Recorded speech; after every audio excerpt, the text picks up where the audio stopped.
ಚಿಕಿತ್ಸೆ ಫಲಕಾರಿಯದೆ ಬಾಣಂತಿ ಸಾವು, ವೈದ್ಯರ ವಿರುದ್ಧ ಕುಟುಂಬದವರ ಆಕ್ರೋಶ. ಚಿತ್ರದುರ್ಗದ ಜಿಲ್ಲಾಸ್ಪತ್ರೆಯಲ್ಲಿ ಕಳೆದ 40 ದಿನಗಳ ಹಿಂದಷ್ಟೇ ಹೆರಿಗೆಯಾಗಿದ್ದ ಮಹಿಳೆಯೊಬ್ಬರು ಮೃತಪಟ್ಟಿರುವ ಘಟನೆ ನಡೆದಿದ್ದು, ಪೋಷಕರು ಆಕ್ರೋಶ ವ್ಯಕ್ತಪಡಿಸಿದ್ದಾರೆ. ಇನ್ನು ಜಾಗನೂರಹಟ್ಟಿ ಗ್ರಾಮದ ಬಾಣಂತಿ ಮಹಿಳೆ 24 ವರ್ಷದ ರೋಜಮ್ಮ ಹೊಟ್ಟೆ ನೋವು, ವಾಂತಿ, ಹೊಟ್ಟೆ ಉರಿ ಎಂದು ಆಸ್ಪತ್ರೆಗೆ ದಾಖಲಿಸಲಾಗಿತ್ತು. ಆದರೆ ಮಹಿಳೆ ಚಿಕಿತ್ಸೆಗೆ ಸ್ಪಂದಿಸದೆ ಮೃತಪಟ್ಟಿದ್ದಾರೆ.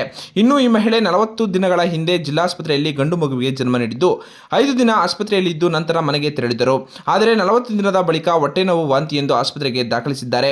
ಆದರೆ ಚಿಕಿತ್ಸೆ ಫಲಿಸದೆ ಸಾವನ್ನಪ್ಪಿದ್ದು, ಹೆರಿಗೆ ಮಾಡಿಸಿದ್ದ ವೈದ್ಯರ ವಿರುದ್ಧ ಮೃತ ಬಾಣಂತಿಯ ಪೋಷಕರು ಆಕ್ರೋಶ ವ್ಯಕ್ತಪಡಿಸಿದ್ದಾರೆ.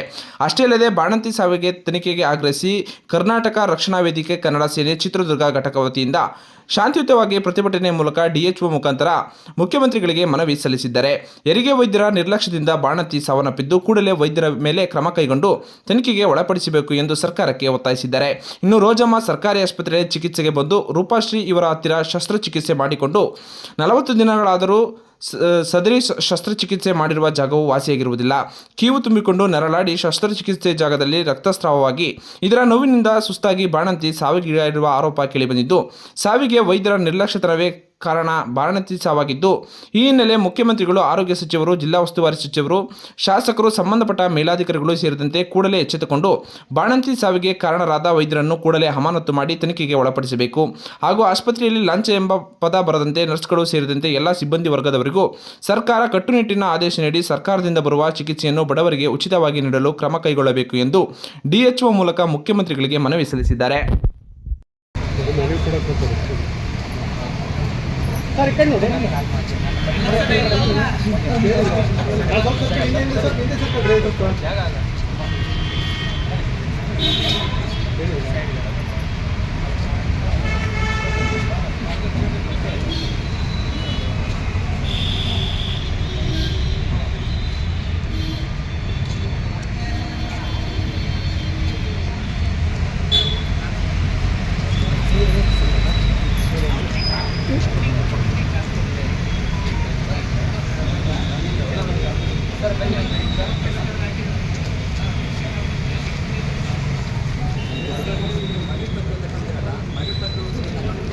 ಯಾವುದೇ ಕಾರಣಕ್ಕೂ ಮೌನವಾಗಿರೋಂಗಿಲ್ಲ.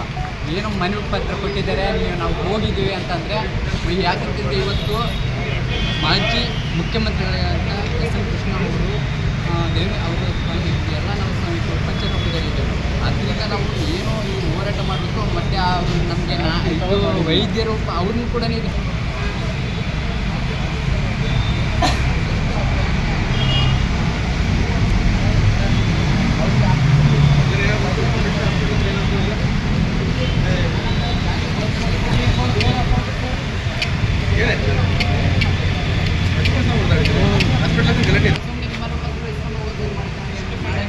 ಅದು ಕಂಪಲ್ಸರಿ ಅದನ್ನು ಪರಿಹಾರ ಒದಗಿಸಿಕೊಳ್ಳಲೇಬೇಕು. ಇವತ್ತು ನಾವು ಕೊಟ್ಟಿದ್ದೀವಿ. ಯಾಕಂದರೆ ಅಪ್ರಭುತ ದೇಶ ಕಂಡಂಥ ಮುಖ್ಯಮಂತ್ರಿಗಳು ಇರೋದಿರೋ ಉದ್ದೇಶ ಮಾಡೇ ಮಾಡ್ತೀವಿ. ಅಲ್ಲಿವರೆಗೂ ಕನ್ಕೊಂಬೇಡಿ. ಇದು ಒಬ್ಬರು ವೈದ್ಯರಿಗಲ್ಲ, ಲಂಚ ಪಡೆಯುವಂಥ ವೈದ್ಯರುಗಳಿಗೆ ಮಾತ್ರ ನಾವು ಹೇಳ್ತಾ ಇದ್ದೀವಿ. ನಿಷ್ಠೆಯಿಂದ ಇರುವಂಥ ವೈದ್ಯರುಗಳಿಗೆ ನಾವು ತಲೆ ಬರ್ತೀವಿ. ಹಾಗಾಗಿ ಇವತ್ತು ಯಾರು ಲಂಚ ಪಡಿಸಿರೋ ಅವ್ರು ಹೆಚ್ಚು ಲಂಚ ಪಡಿಸಿದ್ರೆ ಹಾಕೊಂಡ್ರೆ ಅವ್ರನ್ನ